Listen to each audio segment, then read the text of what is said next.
తాకట్టులో ఉన్న బంగారాన్ని విడిపించి ఆ రోజున్న మార్కెట్ ధర కట్టి మిగిలిన డబ్బును మీకు అందిస్తుంది కొమ్మూరి గోల్డ్. ఓం నమో వెంకటేశాయ. 2026 ఆంగ్ల సంవత్సరాది మరియు శ్రీ పరాభవనామ సంవత్సర ఉగాది పంచాంగ ఫలితాలలో భాగంగా మేషరాశి ఫలితాలను విశ్లేషించే ప్రయత్నం చేద్దాము. సో మేషరాశి ఇంగ్లీష్లో వచ్చే ఏరీస్ అంటాము. అశ్విని 1, 2, 3, 4 పాదములు, భరణి 1, 2, 3, 4 పాదములు, కృత్తిక 1వ పాదము. సో ఈ సంవత్సరం మేషరాశి వారికి ఆదాయం 11, వ్యయం 5, అలాగే రాజపూజ్యం 2, అవమానం 4. ఈ సంవత్సరము ఏలినాటి శని ప్రభావం చాలా తీవ్రంగా ఉండబోతా ఉంది. అనేక రకాలుగా ఆదాయం వచ్చినను ఆదాయానికి మించినటువంటి ఖర్చులు ఈ సంవత్సరం మీకు ఉండబోతున్నాయి. అలాగే ఈ సంవత్సరము అనుకోని సంఘటనలు, ప్రాణాపాయ విపత్తులు మరియు మానసికమైనటువంటి ఇబ్బందులు, గృహంలో చోర భయం లాంటివి సంభవించే పరిస్థితి గోచరిస్తూ ఉంది. అలాగే ప్రతి విషయాన్ని గమనించి మసులుకోవాల్సినటువంటి పరిస్థితి ఈ సంవత్సరం గోచరిస్తూ ఉంది. ముఖ్యంగా భార్యాభర్తల మధ్యన కలహాలు, బంధుమిత్రుల వైషమ్యాలు, అలాగే ఆరోగ్య భంగములు మరియు ముఖ్యంగా తండ్రికి సంబంధించినటువంటి ప్రాణ గండము అనేటువంటిది ఈ సంవత్సరం గోచరిస్తూ ఉంది. ముఖ్యంగా కోర్టు వ్యవహారాల యందు ఇరుక్కొనుట, అలాగే పేరు ప్రఖ్యాతులకు ఆటంకము. అంటే సంఘంలో ఏదైనా ఒక ప్రాబ్లం వచ్చి పోలీస్ ఆర్ లీగల్ ఇష్యూ ఏదైనా జరిగి మీకు చెడ్డ పేరు వచ్చే అవకాశం ఉంది, లేదా మీ శత్రువులు మీపై లేనిపోని అభాండాలు వేసేటువంటి అవకాశాలు కనిపిస్తూ ఉన్నాయి.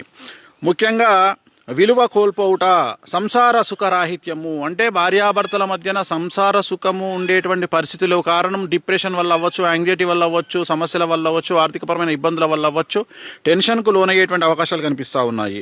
అలాగే కుటుంబమునకు దూరంగా ఉండుట, అంటే ఉద్యోగపరంగా కానీ, వ్యాపార పరంగా కానీ, లేదా భార్యాభర్తల మధ్యన అండర్స్టాండింగ్ ప్రాబ్లమ్స్ వచ్చి కానీ, లేదా ఏదైనా పనిరీత్యా కానీ కుటుంబానికి దూరంగా ఉండేటువంటి అవకాశాలు గోచరిస్తూ ఉన్నాయి.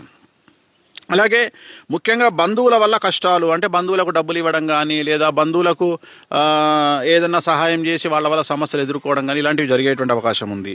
అలాగే వ్యవహార చిక్కులు, సంతానం వల్ల సమస్యలు. వ్యవహార చిక్కులు అంటే మనం చేసేటువంటి ఏవైతే ఉన్నాయో పనులు ఉన్నాయో వాటిల్లో ఆటంకాలు, అలాగే ముఖ్యంగా సంతానం వల్ల ఇబ్బందులు, అంటే సంతానము, కొడుకు, కూతురు లాంటి వాళ్ళలో చికాకులు గురి చేసే అవకాశం కనిపిస్తూ ఉంది. అలాగే ఇతరులు మీ మాటల వల్ల వారి కష్టాల నుండి బయటపడుతున్నారు. ఇది చాలా పాజిటివ్ విషయం. ఏంటంటే మీ తెలివి మీకు ఉపయోగపడదు, కానీ అవతలి వాళ్లకు మీరు ఏదైనా సలహా ఇచ్చినా, వాళ్ళకి ఏదైనా హెల్ప్ చేసినా వాళ్ళు సమస్యల నుండి బయటపడతారంట.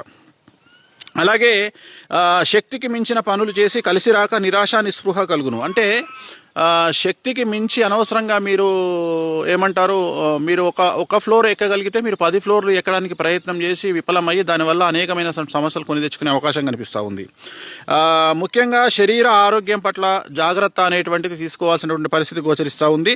మరీ ముఖ్యంగా ఇంగ్లీషు మందులను వాడండి. ఇతరత్రా ఏవేవో చెప్పినటువంటి నాటు మందులు కాకుండా ఇంగ్లీషు మందులు వాడి మీ ఆరోగ్యాన్ని కాపాడుకోండి, లేదంటే మీరు హాస్పిటల్లో అడ్మిట్ కావాల్సిన పరిస్థితి వస్తుంది. అలాగే ఆకస్మిక ప్రమాదాలు మరియు వాహన ప్రమాదాలు కనిపిస్తూ ఉన్నాయి. మరీ ముఖ్యంగా అగ్నిభయం కలిగేటువంటి అవకాశం కనిపిస్తూ ఉంది. కాబట్టి జాగ్రత్తగా ఉండండి. అలాగే ప్రయాణాలు చేసేటప్పుడు కూడా జాగ్రత్తగా ఉండండి. మొత్తం మీద ఈ రాశి స్త్రీ పురుషులకు సంబంధించినటువంటి తీసుకుంటే మంచి కంటే చెడు అధికంగా కనిపిస్తూ ఉంది. చెడు ఎక్కువగా ఉండేటువంటి అవకాశాలు గోచరిస్తూ ఉన్నాయి. ఏలినాటి శని ప్రభావం అనేటువంటిది చాలా ఈతి బాధలను కలగజేస్తూ ఉంది. ఎంతో తెలివితో అనుకువగా ప్రవర్తించినా కూడా మీకు సమస్యలు అనేటువంటివి మిమ్మల్ని బాధించేటువంటి అవకాశం ఉంది. ఫలితాలు కూడా నెగిటివ్గా వచ్చే అవకాశం కనిపిస్తూ ఉంది.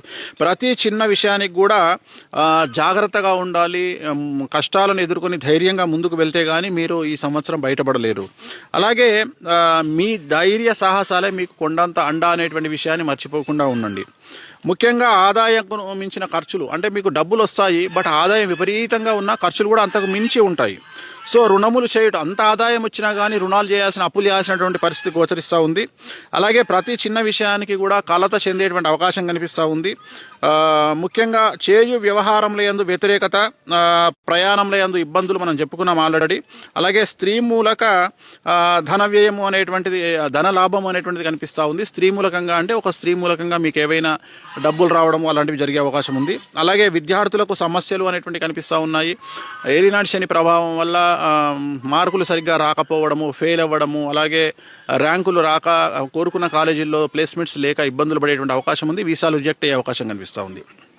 వ్యాపారులకు సంబంధించి ట్యాక్స్ల పరంగా ఇబ్బందులు ఉంటాయి. Income tax, sales tax, GST, commercial tax, అలాగే ప్రభుత్వ ఉద్యోగస్తులకు, బ్యూరోక్రాట్లకు సంబంధించి ఈడీ కానీ, సిబిఐ కానీ, అలాగే ఐటీ ఇబ్బందులు కానీ, సిఐడి, ఏసీబీ లాంటి సమస్యలు మిమ్మల్ని బాధించే అవకాశం ఉంది ప్రభుత్వ ఉద్యోగులైతే. సో ఏ రకంగా తీసుకున్నా ఓవరాల్గా కనుక తీసుకున్నట్లయితే మేషరాశి వారికి ఏలినాటి శని ప్రభావం వల్ల చాలా సమస్యలు కనిపిస్తూ ఉన్నాయి. తల్లిదండ్రుల్లో ముఖ్యంగా తండ్రికి ఆరోగ్యపరమైన ఇబ్బందులు కనిపిస్తూ ఉన్నాయి, అపమృత్యు గండాలు కనిపిస్తూ ఉన్నాయి. మొత్తం మీద ఏవైనా న్యాయపరమైన ఇబ్బందులు కానీ, ఆకస్మిక ధన నష్టం కానీ, విద్యార్థులకు ఫెయిల్యూర్స్ కానీ, వ్యాపారస్తులకు సమస్యలు కానీ, అలాగే ఉద్యోగస్తులకు ఈడీ సమస్యలు కానీ, రైతులకు సంబంధించి మొదటి పంట వ్యతిరేకంగాను, రెండవ పంట అనుకూలంగాను ఉండే అవకాశాలు కనిపిస్తూ ఉన్నాయి. కళాకారులకు వాళ్ళకు వచ్చేటువంటి అవకాశాలు పోవడము, అలాగే డబ్బు అంటే రాబడి తగ్గడము, ఇలాంటివన్నీ గోచరిస్తూ ఉన్నాయి. మరి ఇలాంటి సందర్భాలలో వీళ్ళకు రెమెడీ ఏమిటి అనే దాని విషయాన్ని గురించి ఆలోచిద్దాం. ముఖ్యంగా నివారణ మార్గాలు కనుక తీసుకున్నట్లయితే నలుపు రంగు దుస్తులకు దూరంగా ఉండాలి. ఇది ముఖ్యమైనటువంటి పాయింట్, గుర్తుంచుకోండి. నలుపు రంగు దుస్తులకు దూరంగా ఉండాలి, అలాగే నలుపు రంగు వస్తువులకు దూరంగా ఉండండి. ముఖ్యంగా నలుపు రంగు వాహనాలకు దూరంగా ఉండండి. అలాగే తిరునల్లార్ శనీశ్వర ఆలయంలో ప్రత్యేకమైన శని పూజ నిర్వహించుకోవడం ద్వారా సమస్యల నుండి బయటపడతారు. అలాగే సప్త శనివార వ్రతాన్ని ఆచరించండి. అంటే శ్రీ వెంకటేశ్వర స్వామివారికి సంబంధించినటువంటిది ఒక పూజ ఉంటుంది, దాన్ని వెంకటేశ్వర వ్రతం అంటాము. అది ప్రతి శనివారం కూడా సాయంకాలం పూట నిర్వహించుకోవాలి. అలా 7 శనివారాల పాటు ఈ వ్రతాన్ని నిర్వహించుకోండి. దీనివల్ల ఖచ్చితంగా ఈ ఏలినాటి శని పీడ తొలగిపోయి ఖచ్చితంగా మీరు పాజిటివ్ వేలో ముందుకు వెళ్ళేటువంటి అవకాశాలు ప్రస్ఫుటంగా కనిపిస్తున్నాయి. ఇవి 2026వ సంవత్సరానికి సంబంధించి, అలాగే పూర్తిగా మేషరాశికి సంబంధించినటువంటి ఫలితములు. ఓం నమో వెంకటేశాయ.